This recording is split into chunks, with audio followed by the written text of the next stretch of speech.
Hello everyone, I am Dr. Tiwari, Associate Professor of English, Government College, Sri Ganganagar. Today we are going to discuss the element of humor and pathos in Charles Dickens' novel Great Expectations. Charles Dickens has rightly been acclaimed as a great humorist and a master of pathos. The chief ingredients of his art of writing novels are tears and laughter.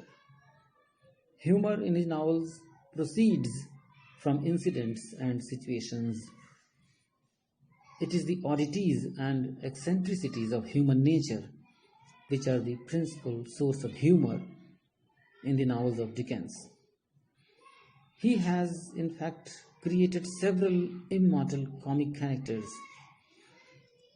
At the same time, there is an abundance of scenes in his novels which move the readers to pity, and many are the scenes which draw tears from the reader's eyes. Pathos is one of the predominant effects of his fiction. Great Expectations is a novel which fully illustrates the elements of humor and pathos in his novels. Here we come across occasions when we laugh heartily, and then there are occasions when laughter and pity follow each other in quick succession. Early in the novel, there is a chapter in which a Christmas dinner party given by Mrs. Gargery has been described. This whole chapter has been written in a humorous vein. Uncle Pumblechook, Mr. Bobsley, and Mr. and Mrs. Hubble have all been described in a humorous manner. To take only one example, Uncle Pumblechook is described as a large, hard-breathing, middle-aged, slow man with a mouth like a fish, dull staring eyes, and sandy hair standing upright on his head. In another chapter, again, there is a lot of humor. The manner in which Joe Gargery narrates the story of his life to Pip is very amusing. The humor here is, of course, of the unconscious kind, like much of the other humor in Dickens's novels. We also have an amusing description in this chapter of how Mrs. Gargery prepares Pip to accompany Uncle Pumblechook to Miss Havisham's house. She pounces upon Pip like an eagle on a lamb. She squeezes his face into wooden bowls in sinks, and his head is put under taps of water butts. He is soaped and kneaded and towelled and thumped and harrowed and rasped, and he really is quite beside himself. Much later in the novel, there is considerable humor in the manner in which the marriage of Wemmick and Miss Skiffins is described.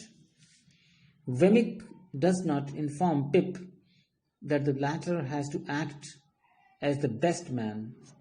The whole thing is made by him to seem to be happening casually and without any previous planning. There are many cases in the novel in which we experience only the feeling of pity.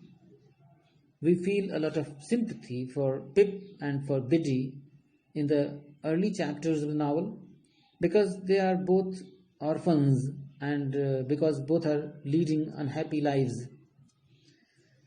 Then there are occasions on which humor is quickly followed by pathos, or vice versa. At one place, Mrs. Gargery quarrels with Orlick and soon afterwards becomes the victim of an almost murderous attack. The quarrel is very furious but at the same time quite amusing. In one chapter, we have a mingling of humor and pathos. Pip receives a letter from Biddy about Joe Gargery's proposed visit to London. Pip's hopes about his ambition to marry Estella are greatly aroused by a message from Miss Havisham. But now the news that a crude blacksmith from a village is coming to him in London hurts him much. When Joe arrives at Pip's lodgings, we are greatly amused by Joe's behavior, by Joe's manner of talking, and by his ignorance of city manners. At the same time, we feel very sorry to find Pip's snobbish feelings towards the man who had always been kind to him. In another chapter, we again have Pathos almost coexisting with humour. There is much humour in the manner in which Pip and Herbert sit down to prepare memoranda of their debts. It is quite amusing to find Pip making a provision for marginal increases in the total of his debts. There is humour also in the manner in which Mr. Pocket's anxieties are described. In the meantime, Mr. Pocket grew greyer and tried oftener to lift himself out of his perplexities by the hair. Towards the end of the chapter, we feel deeply moved by the news of the death of Mrs. Gargery, which is very poignant. The woman who used to bully both her husband and her brother has now departed from this world after having spent a long time as an invalid in bed. Her death certainly arouses our sympathy. The novel has a number of comic characters whose oddities of manner and behavior are a source of humor. Indeed, there is a touch of caricature in the portrayal of these comic characters, who include Jaggers, Wemmick, Mr. and Mrs. Pocket, and Mr. Barley.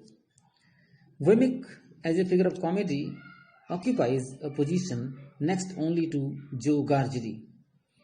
The most amusing part of Wemmick's behavior is the way he refers to his father as his aged parent.